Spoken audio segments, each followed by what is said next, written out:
Bienvenidos hermanos a este espacio de estudio bíblico, donde de manera online os compartiremos contenidos que nos inviten a reflexionar acerca de los libros de la Biblia. Durante estos meses estaremos reflexionando en aquellas cartas pastorales que el apóstol Pablo ha dirigido a Timoteo por un lado y a Tito por otro. Sin duda creo que reflexionar en estos libros nos invitarán a tener en cuenta de una manera más panorámica aquellas cosas, aquellos principios que extraeremos de la reflexión que todos los domingos vamos a obtener en las predicaciones acerca del Evangelio según Lucas. Ya sabéis que Lucas era un compañero de viajes de Pablo, y Lucas como médico y gentil seguramente sería muy útil también para el apóstol. Por otro lado, el apóstol sin duda era una persona con un carácter muy particular, tenía una carga muy especial por compartir el Evangelio a todos aquellos que tuviese la oportunidad de hacerlo. En medio de toda su labor, sin duda tendría también momentos de dificultades, de tribulaciones, de persecuciones.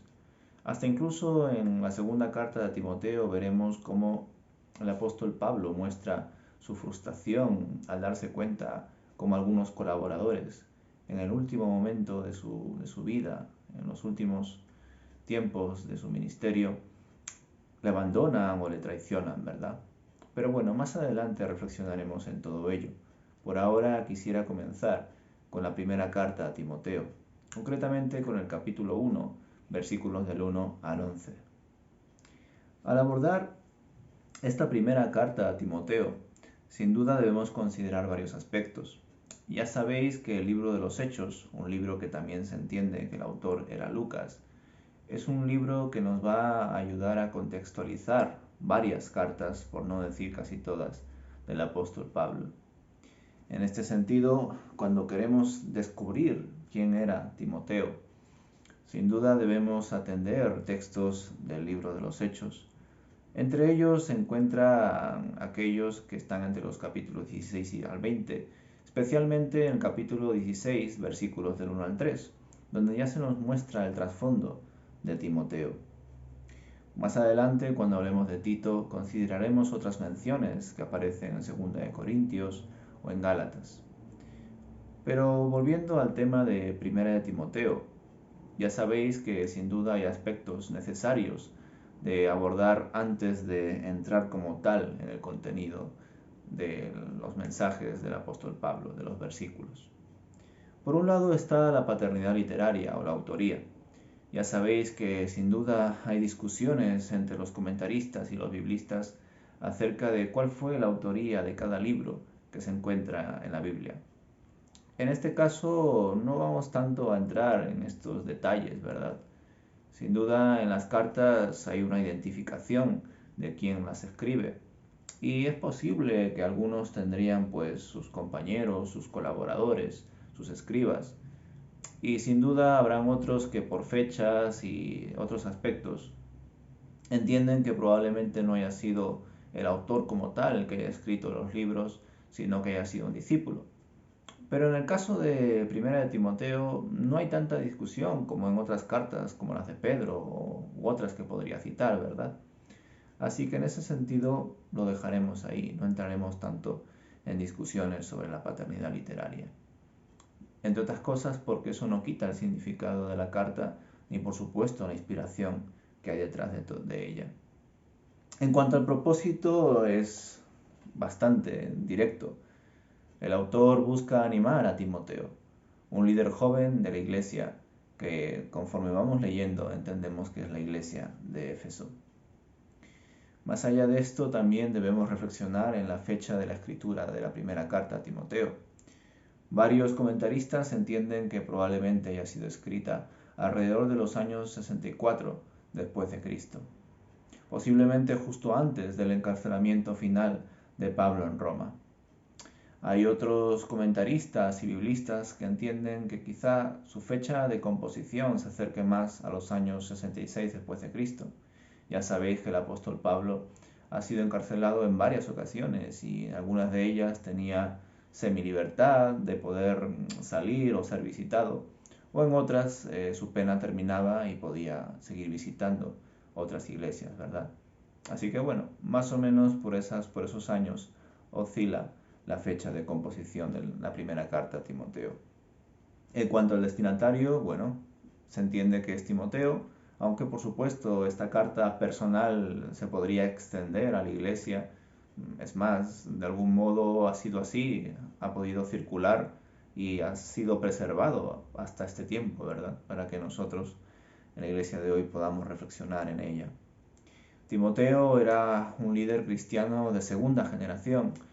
Él, al igual que otros que más adelante podremos tratar, no tuvo la oportunidad de contactar con Jesús directamente. Tuvo ya el privilegio, por supuesto, de ver los resultados del ministerio de Jesús en sus apóstoles y en discípulos que le habían seguido fielmente.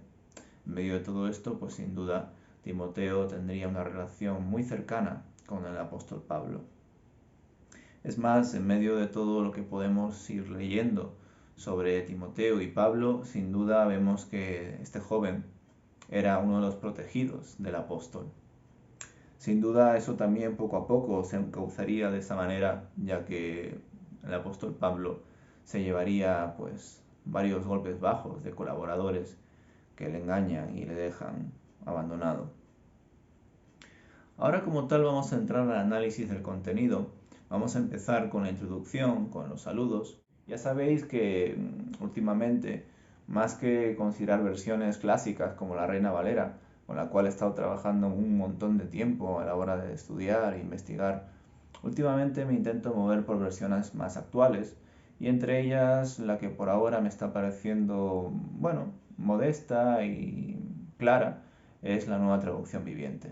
Así que estaré leyendo en esa versión, pero sin duda podréis considerar, de hecho os animo a que lo hagáis, otras versiones. Empieza la primera carta a Timoteo diciendo así: Yo Pablo, apóstol de Cristo Jesús, nombrado por mandato de Dios, nuestro Salvador, y de Cristo Jesús, quien nos da esperanza, le escribo esta carta a Timoteo, mi verdadero hijo en la fe. Que Dios Padre y Cristo Jesús nuestro Señor te den gracia, misericordia y paz. Bueno, de momento estos son los versículos 1 y 2. Ya el versículo 3 al 11 vamos a entenderlo como otra sección. En medio de todo esto, vemos que el apóstol Pablo comienza de una manera pues tradicional.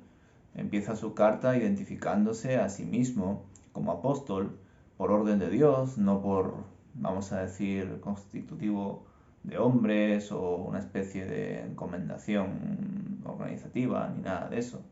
Sencillamente el apóstol Pablo había recibido ese mandato directo de Dios y ya sabéis que en varias ocasiones pues tuvo problemas a la hora de defender su apostolado. Por otro lado vemos que Pablo redacta una carta personal dirigida a Timoteo, pero que luego pues más adelante sería compartida. Sin duda eso se hace evidente al entender que muchas de estas cartas circulaban entre las iglesias y que eso hizo que pudiesen preservarse hasta el día de hoy. Pablo denomina en este versículo 2 a Timoteo como su hijo en la fe. Quizá con esta afirmación muestra que no tiene hijos de sangre también, pero sin duda lo que está manifestando es su confianza en este joven judío. Por otro lado, vemos también que Pablo mantiene la tradición epistolar. No va más allá de aquellas cosas que son relacionadas con una introducción de saludos y luego automáticamente con una bendición. En este caso da una bendición de gracia, misericordia y paz, que de algún modo muestra el cariño también del apóstol Pablo por el destinatario. Leyendo más adelante, ya vemos que el apóstol Pablo, después de esa breve introducción de saludos y bendiciones, muestra directamente una de sus mayores preocupaciones, las cuales son advertir a Timoteo de las falsas enseñanzas que están apareciendo entre las iglesias. En el versículo 3 en adelante dice así el apóstol Pablo en la carta: Cuando partí hacia Macedonia, te rogué que te quedaras ahí en Éfeso y que frenaras a esas personas cuyas enseñanzas son contrarias a la verdad. No dejes que pierdan el tiempo en debates interminables sobre mitos y linajes espirituales. Esto solo conduce a especulaciones sin sentido alguno, que no ayudan a que la gente lleve una vida de fe en Dios. El propósito de mi instrucción es que todos los creyentes sean llenos del amor que brota de un corazón puro, de una conciencia limpia y de una fe sincera. Pero algunos no lo entendieron, se desviaron de estas cosas y pasan el tiempo en debates sin sentido. Quieren ser reconocidos como maestros de la ley de Moisés, pero no tienen ni idea de lo que están diciendo a pesar de que hablan con mucha seguridad. Nosotros sabemos que la ley es buena cuando se usa correctamente, pues la ley no fue diseñada para la gente que hace lo correcto, es para los transgresores y rebeldes, para los desobedientes a Dios y los pecadores, para quienes no consideran nada sagrado y que profanan lo que es santo, para quienes matan a su padre o a su madre o cometen otros homicidios. La ley es para los que cometen inmoralidades sexuales, o los que practican la homosexualidad, o los traficantes de esclavos, los mentirosos, los que no cumplen sus promesas, o los que hacen cualquier otra cosa que contradiga la sana enseñanza, que proviene de la gloriosa buena noticia que me confió nuestro bendito Dios. Bueno, sin duda, en medio de estas advertencias se observa el carácter de urgencia que tiene el apóstol Pablo. Vemos primeramente que Timoteo era un joven creyente que había tenido un contacto directo con el apóstol Pablo, de tal manera que él había confiado en él, en Timoteo, la iglesia de Éfeso.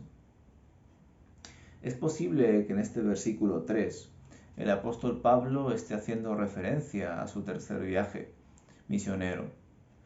Recordad que el apóstol Pablo visitó diferentes ciudades y entre ellas una pues muy importante fue Éfeso. Y en ese tercer viaje misionero se ve como en la ida pasa por Éfeso y luego se dirige en dirección a Macedonia. Su ruego a Timoteo de quedarse en Éfeso ministrando a los creyentes de Éfeso demuestra la confianza que tendría Pablo. Una confianza que no redundaría en una especie de intuición, sino que también se sostiene en la capacitación que ofrecería el apóstol. En el versículo 4 hace referencia a ya las amenazas que pueden afectar a la iglesia de Éfeso. Comenta acerca de fábulas o mitos judíos, acerca de linajes o genealogías interminables que de algún modo puedan distraer a la comunidad de Éfeso. Sin duda aquí se está haciendo referencia a contenidos que tengan que ver con la tradición y las leyes judías. Os invito a que consideréis también Tito capítulo 1 versículo 14 y Tito capítulo 3 versículo 9, ya que en estos espacios, en estos textos, veréis similitudes con la primera carta a Timoteo y con estos temas de tradiciones y filosofías y leyes judías que distraían de la buena noticia de Jesucristo. En efecto, vemos que los errores que Timoteo debía corregir por mandato de Pablo en Éfeso, de algún modo serían prácticamente de índole judía. Es decir, al pensar en Éfeso quizá podemos caer en la tentación de señalar a la comunidad como una comunidad de problemas relacionados con filosofía en griega o con principios de la mentalidad romana, es decir, de elementos no estrictamente relacionados con el judaísmo. Sin embargo, aquí vemos que el problema precisamente es con ese grupo de la iglesia que tendría pues mucha autoridad debido al bagaje que cada uno pues compartiría con su conocimiento de las escrituras y que sin duda sería una amenaza para el liderazgo de la comunidad de Éfeso. Por tanto, en medio de todas estas especulaciones, mitos, fábulas y genealogías, Timoteo debía compartir el Evangelio de Jesucristo y dejar atrás todas esas cosas. Sin duda, todos estos contenidos hacen referencia a interpretaciones pues exageradas o totalmente distorsionadas que podemos encontrar en la literatura rabínica acerca de la ley. En efecto, en el versículo 4 vemos cómo el apóstol Pablo muestra que el centro de la vida de un creyente debería ser la sana doctrina, encontrada en la palabra de Dios y no en la especulación humana y en meras filosofías. Por tanto, cuando pensamos en todas estas cosas, vemos que el propósito de la instrucción de Pablo a Timoteo es la promoción del Evangelio, del amor de Dios en la Iglesia. Junto con ello, si verdaderamente compartimos esa buena noticia, brotará la conciencia limpia y la fe sincera. Sin duda todo esto es contrario a la mera palabrería que intentarían meter estos falsos maestros en la congregación. Cuando el amor no es lo principal y el Evangelio de Jesús no es lo que más se está compartiendo, sin duda elementos como el chisme, la especulación y la crítica surgen en el corazón del ser humano al estar alejado de Dios. Y por supuesto, todas estas cosas no son propias de creyentes. Por tanto, vemos que la situación de Timoteo es complicada. Se enfrentaba a supuestos doctores de la ley, personas que se creían sabias en su propia opinión. Y sin embargo, claro, Timoteo se veía obligado a instruir y corregir a estas personas que se consideraban maestros. Fijaos lo difícil que habrá sido el ministerio de Timoteo, porque no solamente era una persona que estaba en proceso de aprendizaje por su juventud, pese a recibir una gran formación del apóstol Pablo, sino que se enfrentaba a personas de corazón duro, que se creerían ya no solamente por su edad, sino por todo su bagaje y todas sus familias, y etc. Personas de renombre que tendrían pues un gran conocimiento de la ley. Todo apunta a que eran hombres sin amor, y sin duda la enseñanza sin amor promueve el legalismo. En el versículo 7 se ve entonces cómo sin duda esta actitud ante la ley por encima del amor, por encima de la buena noticia, y que encima era una ley mal interpretada, estaba causando daño en la iglesia de Éfeso. Desgraciadamente algo tan bueno como lo es la ley se puede emplear de manera indebida.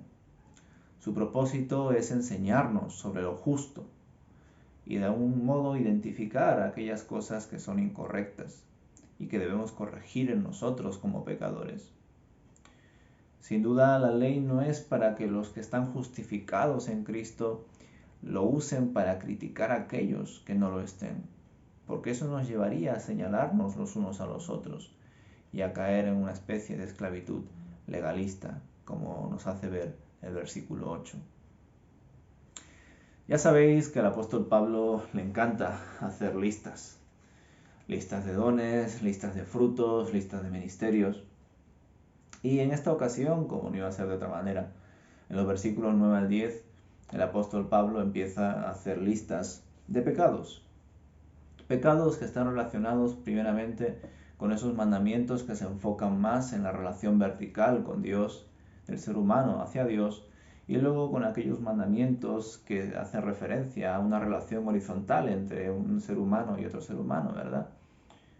Aunque de algún modo no se mencionan pecados en los versículos 9 y 10 de la primera carta de Timoteo capítulo 1, que hagan referencia de manera directa a la codicia. Pero todos los demás mandamientos de algún modo se muestran en estos versículos, ¿verdad? Se hace evidente cómo la depravación humana afecta a la creación, afecta al prójimo.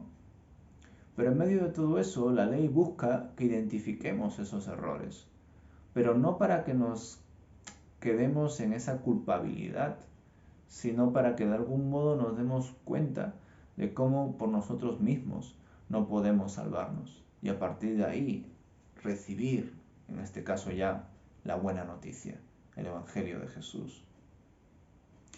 Estos mandamientos ya sabéis que lo encontráis en Éxodo y también en Deuteronomio, pero bueno, los de Éxodo son los más conocidos en el capítulo 20. Pero bueno, más allá de ello, vemos como el apóstol Pablo, que sin duda no es ni mucho menos una persona que deje de lado la ley o la desprecie, entiende que la ley usada en su justa medida y valorada como lo que es, es útil. El problema somos nosotros, ¿verdad? Por tanto, cuando vemos estos versículos, sin duda la necesidad es muy grande.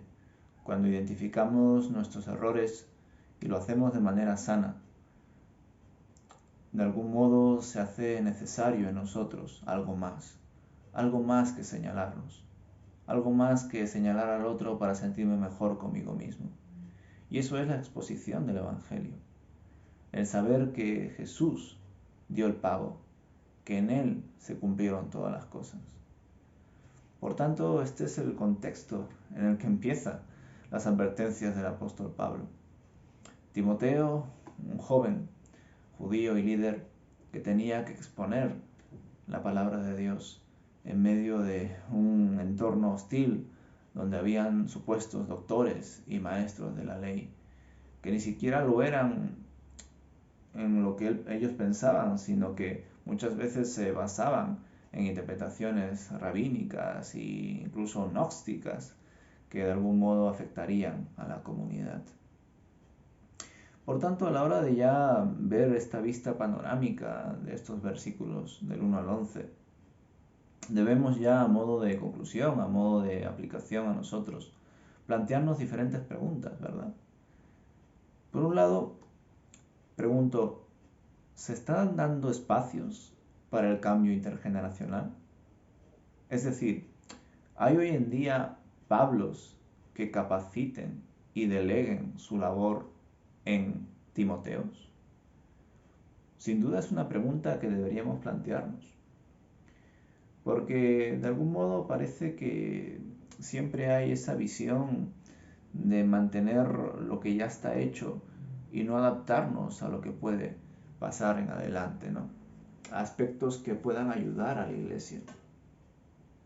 Pero sin dudas el delegar en personas futuras no consiste meramente en dar el paso y ya está, sino en capacitar, en formar, en acompañar, que es el testimonio que nos muestra el apóstol Pablo. Pablo no conoció a Timoteo un día y lo dejó ahí y se fue, ni mucho menos. No solamente acompañó a Timoteo y le enseñó en muchas cosas, sino que aún estando él en Éfeso y Pablo en otros lugares, en la cárcel o yendo a Macedonia u otros sitios, de algún modo mantendría el contacto. Así que sin duda sería positivo que poco a poco podamos confiar en aquellos que vienen a nuestras iglesias. Es decir, ya no estamos haciendo una especie de reflexión o apología hacia la juventud. Recordad que la juventud medida en este campo se hace referencia incluso a aquellos que, aun siendo mayores físicamente, son personas que en la fe son jóvenes. Es decir, personas que con 30, 40 años recién están conociendo al Señor. Por tanto, también son personas que necesitan capacitación. Y aunque tengan 30, 40, 50 años, si recién han nacido de nuevo, sin duda son jóvenes en espíritu y por tanto necesitan formación, acompañamiento y en su debido momento derivación para el ministerio. Más preguntas que me planteo. ¿Cuáles son las falsas enseñanzas que están amenazando nuestras iglesias? ¿Sabemos identificarlas claramente? Es una pregunta que deberíamos plantearnos. Sin duda, como ya podréis poco a poco ir reflexionando al leer las cartas del apóstol Pablo, las amenazas suelen ser ante filosofías o interpretaciones rabínicas o reflexiones gnósticas que de algún modo intentan adulterar el Evangelio, haciendo ver que no es necesaria la resurrección o que Jesús no vino en cuerpo y tantas herejías que el apóstol Pablo pues muestra en sus cartas a modo de advertencia hacia las iglesias, ¿verdad? Porque ya estaban causando problemas. Pero hoy en día, ¿cuáles son las herejías o las confusiones que a veces se comparten en las iglesias? Si me pongo a enumerarlas, pues sin duda el vídeo de esta exposición sería muy largo, ¿no? Pero quisiera dejaros esta pregunta para que vosotros podáis reflexionar. Otra pregunta que también me surge al pensar en estos versículos es, ¿qué es lo más importante en nuestra congregación? meramente las doctrinas y nuestras actividades de culto? ¿O también junto con ello la reflexión y la relación que se producen entre los hermanos y en uno mismo? Ya sabéis que muchas veces intentamos cuantificar nuestra fe, intentamos considerar que lo que hacemos se mide en cuanto el calendario que pudiésemos establecer, las actividades que podamos compartir. Y no solamente debemos limitarnos en aquellas cosas que se puedan cuantificar, sino en la calidad de las mismas, en el fruto que producen. La otra vez estaba leyendo un libro inspiracional donde decía: qué triste es saber que la calidad, o mejor dicho, la fidelidad de un hermano se mida por las veces que vaya a la iglesia. Es decir, si un hermano va todas las semanas a la iglesia, ya es un hermano fiel. Y así encima viene de vez en cuando al culto de oración, vamos, es un hermano impecable. Y claro, la reflexión de este libro era: si esa persona está siendo fiel solamente por congregarse, ¿verdaderamente es esa la fidelidad de la fe? ¿Acaso no es también implicarse en la congregación? Buscar qué hacer en la comunidad para ayudar a otros. Identificar sus dones. Servir. Sin duda, la fidelidad debería también considerar estos parámetros. Otra pregunta es: ¿cuál es el nuevo legalismo de nuestra época? ¿Estamos fomentando la existencia de creyentes teóricos y sin amor? Esto me hace pensar en el Evangelio, porque de algún modo Jesús muestra que nuestro compartir, nuestra relación, nuestra manifestación del amor es en buena parte producto de si hemos experimentado o no el perdón de Dios. Una persona perdonada es una persona que ama. Quizá lo podréis recordar con historias como la parábola de los dos deudores. Aquel al que se le perdona más, ama más.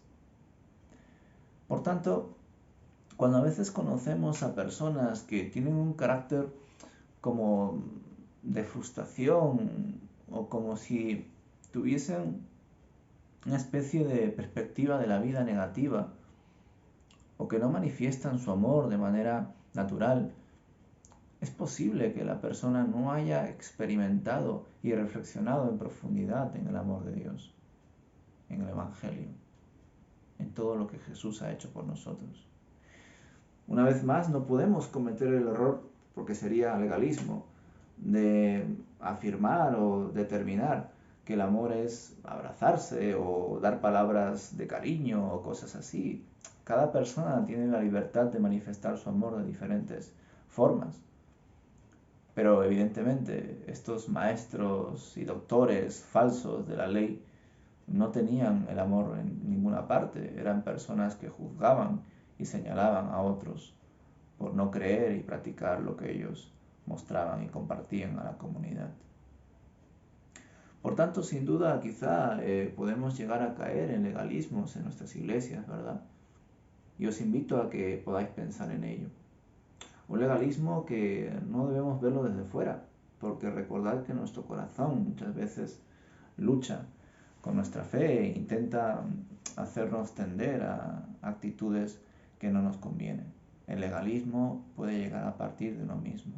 No seamos personas que veamos pues la paja en el ojo del otro y no la viga que tenemos en nosotros mismos. Por otro lado, una pregunta que me planteo también al respecto de este texto es: ¿nuestras exposiciones de las Escrituras permiten identificar solamente nuestros pecados y sentirnos culpables? ¿O también nos ofrecen herramientas para continuar creciendo y sirviendo? Esta pregunta la he reflexionado bastante, porque hay veces que siento que las predicaciones se pueden quedar a medias. Ya no me refiero a que no terminen con una especie de aplicación o de aterrizaje del mensaje para responder a esa pregunta famosa, ¿no? Bueno, nos has dicho todas estas cosas, ¿qué haremos? ¿verdad? Yo no solamente me refiero a eso, sino que muchas veces, de algún modo, al exponer las escrituras, identificamos cuáles son nuestros errores, qué cosas debemos cambiar, pero no percibimos las herramientas, los recursos para emprender ese cambio. O como que incluso no se nos comparte espacios donde no solamente podamos cambiar, sino contribuir como hermanos.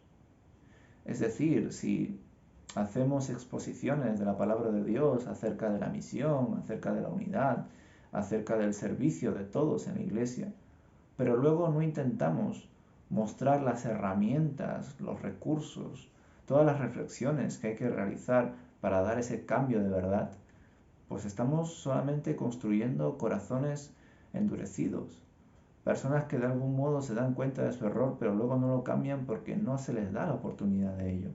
Y sin duda eso es un problema.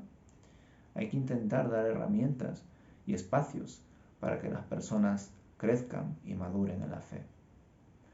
Por último, la última pregunta que os quiero compartir ya sobre este estudio de Primera de Timoteo, versículos del 1 al 11, el del capítulo 1, es la siguiente cuestión. ¿Estamos recibiendo todos en plenitud el Evangelio de Cristo o solo tenemos una visión sesgada y limitada acerca del ser y el hacer de Jesús? Sin duda es una pregunta que nos hace pensar en cómo estos hermanos o estos asistentes de la iglesia de Éfeso aparentemente dirían que son judio-cristianos, pero en la práctica se ve que si tuviesen una visión de Jesús sería limitada hacia lo que ellos entendían. Un Jesús que estaría cuadriculado en aspectos de la ley mosaica. Estaría reducido a aquellas tradiciones judías que ellos no querían abandonar. Y quizá de algún modo tenemos nosotros también un Dios de bolsillo. Intentamos identificar a Dios desde nuestra perspectiva, desde lo que nosotros entendemos que es, y no estamos dispuestos a ir más allá, a buscar a un Jesús que sea, pues sin duda, un Dios de misericordia, de comprensión, pero también un Dios de exhortación, un Dios que en momentos concretos pues tuvo espacios de ira, de enfado, de celo, por ver cómo no entendían lo que exponía, cómo de algún modo insultaban a su casa, ¿verdad? O al mismo, siendo quien era, el Hijo de Dios. Por tanto, os invito también a reflexionar al respecto, ¿no? Porque por un lado podemos decir, pues no se nos ha expuesto todo el Evangelio. Pero por otro lado también debemos darnos cuenta que gracias al Señor, en este siglo XXI, todos tenemos la oportunidad de reflexionar por nosotros mismos en el Evangelio de Jesús. Todos tenemos una Biblia en nuestras casas y podemos percibir todos aquellos preciosos detalles, perlas que se encuentran en los Evangelios y que sin duda cambiarían muchas cosas de nuestra vida para bien. Así que bueno, queridos hermanos, os invito a que podáis seguir reflexionando, a que me podáis compartir vuestras inquietudes, vuestras preguntas, ya sea escribiendo en el chat de nuestro canal de YouTube o por el WhatsApp, y que juntos sigamos reflexionando en estas cartas pastorales del apóstol Pablo. Así que bueno, como sabéis, cada 2 semanas estaré subiendo un vídeo sobre esta temática y lo haré el sábado por la mañana, así que espero que os sea de bendición y que podamos juntos crecer como iglesia. Que el Señor nos bendiga.